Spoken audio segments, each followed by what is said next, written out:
الحمد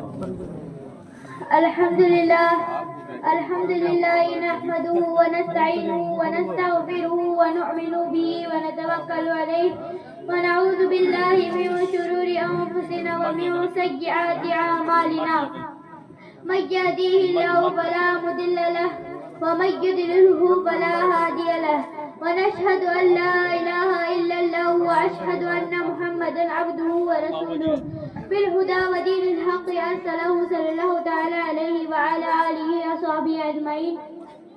أما بعد فأعوذ بالله من الشيطان الرجيم.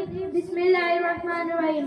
وقرنا في بيوتكن ولا تبرجن تبرج الجاهلية الأولى. صدق الله المولانا العظيم وبلغنا رسوله النبي الأمين المتين المبين الكريم ونحن على ذلك لمن الشاهدين والشاكرين. الحمد لله رب العالمين.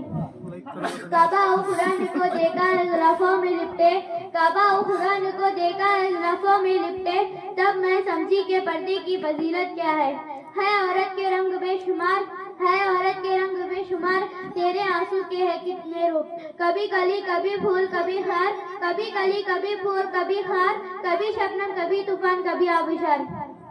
آئیے ہم سب سے پہلے آقا انعامدار مدینہ تاجدار احمد مجتبی محمد مصطفیٰ صلی اللہ علیہ وسلم کی بارگاہ میں درود شریف کا نذرانہ پیش کریے. اللہم صلی علی سیدنا شفیعنا حبیبنا مولانا محمد بارک وسلم. صلاۃ و سلام علیک یا رسول اللہ صلی اللہ علیہ وسلم. آپ تاریخ کا مطالعہ کیجئے تو معلوم ہوگا کہ اسلام سے پہلے عورتوں کی حالت ناقابل شنید تھی. عورتوں کا کوئی مقام نہیں تھا، عورتوں کی کوئی عزت نہ تھی، عورتوں کو کوئی نگاہ عزت سے نہ دیکھتے تھے، عورتوں کو صرف نفسیائی خواہش کے ذریعے سمجھتے تھے. لفظ عورت ایک گالی بن چکا تھا. جہالت یہاں تک پھیل چکی تھی کہ بیوہ عورت کو منحوس سمجھتے تھے، بیوہ عورت کو سب نگاہیں خیانت سے دیکھتے تھے. لوگوں کی درندگی یہاں تک پہنچ چکی تھی کہ اپنی لڑکی کو پیدا ہوتے ہی دفن کرتے تھے. کسی لڑکی کا باپ یا بھائی بننا سب سے بڑی گالی تھی.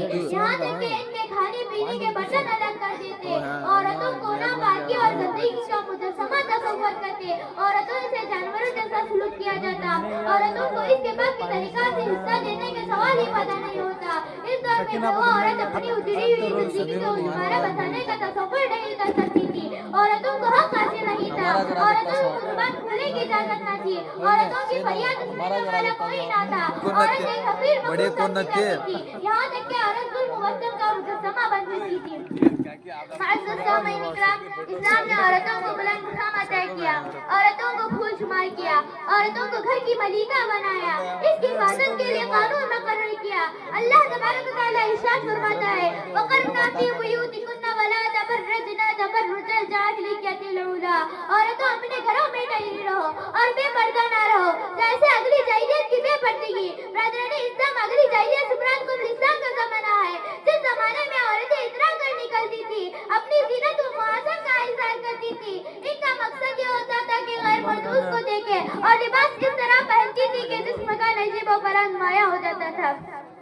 اسلام عورتوں کو درس دیتا ہے کہ تم گھر میں رہو، بے پردہ نہ نکلو. پردہ تمہارے لیے بہت ضروری ہے کیونکہ تم نازک آئینہ ہو، ہلکی سی چوٹ تمہیں چکنا چور کر دے گی. تمہاری عزت و آبرو آئینہ کی طرح نازک ہے، ایک مرتبہ شکاف پڑ جانے کے بعد اس کا بداوا نہیں ہو سکتا.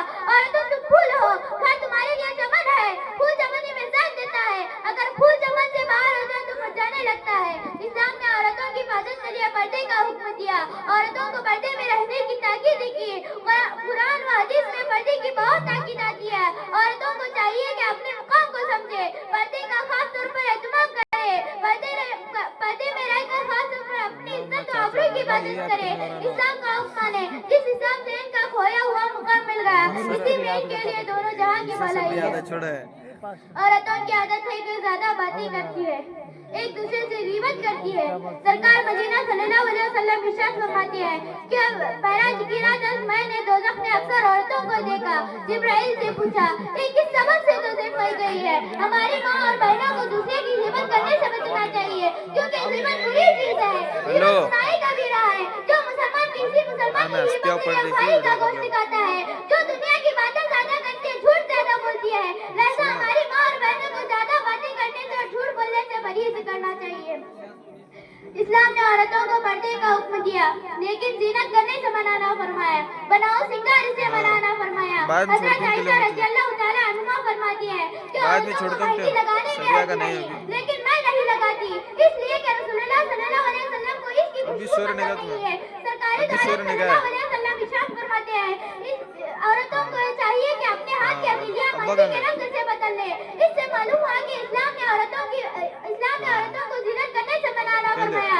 اللہ تبارک و تعالیٰ ارشاد فرماتا ہے اے میرے محبوب آپ مسلمان عورتوں سے کہہ دیجیے کہ اپنی نگاہیں نیچی رکھے، اپنی شرمگاہوں کی حفاظت کرے اور اپنا بنا سنگار نہ دکھائے مگر منہ ہی ظاہر ہو جائے اور دوپٹے اپنے غریبان پر ڈالے رہے مگر اپنے شوہروں پر۔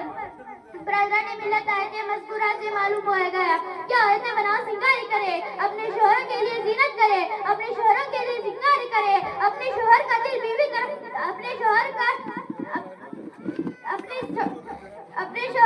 بیوی طرف مائل ہو، دوسری عورت کی طرف نہ جائے بنا سنگار کرو اپنے شوہروں کے لیے۔ آج اگر عورتیں بنا سنگار کرتی ہے تو اس لیے کہ غیر مرد اس کو دیکھے، اگر عورتیں بنا سنگار کرتی ہے تو اس لیے کہ منظور نگاہ ہو جائے، ایسی عورت کا لباس ناقابل قبول ہے۔ برادر اسلام مقام افسوس ہے کہ بعض عورتیں مردوں سے مشابہت کرتی ہے، اپنے بال کٹوا لیتی ہے، مردانہ لباس پہنتی ہے اور کھلے عام سڑکوں پر گھومتی ہے۔ دیکھنے والوں کو یہ فیصلہ کرنا مشکل ہو جائے گا کہ عورت ہے یا مرد۔ اللہ کی لعنت ہے ایسی عورت جو مردوں سے مشابہت کرے۔ محترم حضرات، اس زمانے کی عورتوں اور اس زمانے کی عورتوں میں کافی فرق ہے۔ اس زمانے کی عورتیں خود محکوم اور مرد کو حاکم سمجھتی تھی، اس زمانے کی عورتیں خود کو حاکم اور شوہر کو محکوم سمجھتی ہے۔ اس زمانے کی عورتیں اپنے بچوں کو ہنر کی تعلیم دیتی تھی، اس زمانے کی عورتیں اپنے بچوں کو کرکٹ اور میچ کی تعلیم دیتی ہے۔ اس زمانے کی عورتیں اپنے گھروں کے طاق میں قرآن سجانا پسند کرتی تھی، اس زمانے کی عورتیں اپنے گھروں کے طاق میں ٹی وی اور VCR سجانا پسند کرتی ہے۔ اس زمانے کی عورتیں پاسا شوہر پسند کرتی تھی، اس زمانے کی عورتیں فیشن پرست شوہر پسند کرتی ہے۔ اس زمانے کی عورتیں چار دیواری میں رہنا بہت فخر سمجھتی تھی، اس زمانے کی عورتیں شہر بازار تفریح گاہوں میں گھومنا ترقی سمجھتی ہے۔ میری ماں اور بہنوں یاد رکھو، جب تک اپنی روش ترک کر کے اس زمانے کی عورتوں کے نقش قدم پر نہ چلوں گی، دونوں جہاں کی بھلائیاں حاصل نہیں کر سکتی۔ آج بھی عورتوں کا حال بھی بڑا عجیب ہے، چہرے پر اسکارف لگانا یہ فیشن بن چکا ہے، برقع فیشن بن چکا ہے۔ اسلام فیشن برقعے کا حکم نہیں دیتا، اسلام پردے کا حکم دیتا ہے۔ یہ برقع فیشن بنا ہے، ڈیزائن اس پر ہے، مزید پردے کا کام کرتا ہے۔ ممکن ہے میری فکر سے اتفاق نہ کرو لیکن میری فکر نہیں، یہ حجت اسلام امام غزالی کی فکر ہے۔ امام غزالی نے اپنی صدی میں فتویٰ دیا تھا کہ جس برقع پر ڈیزائن ہو ایسا برقع پہننا حرام ہے، اس لیے کہ وہ برقع مردوں کو اپنی طرف متوجہ کرتا ہے، مردوں کا دل لبھاتا ہے۔ تو جو برقع مردوں کو دعوت نظارہ دے ایسا برقع عورتوں کے لیے جائز نہیں۔ کل تک کے برقعوں کا حال یہ تھا کہ اتنا سمپل اور سادہ ہوتا تھا، پہن کر گزر جانے والی کے بارے میں پتہ نہیں چلتا تھا یہ موٹی ہے یا دبلی ہے اور یہ جوان ہے یا بوڑھی ہے۔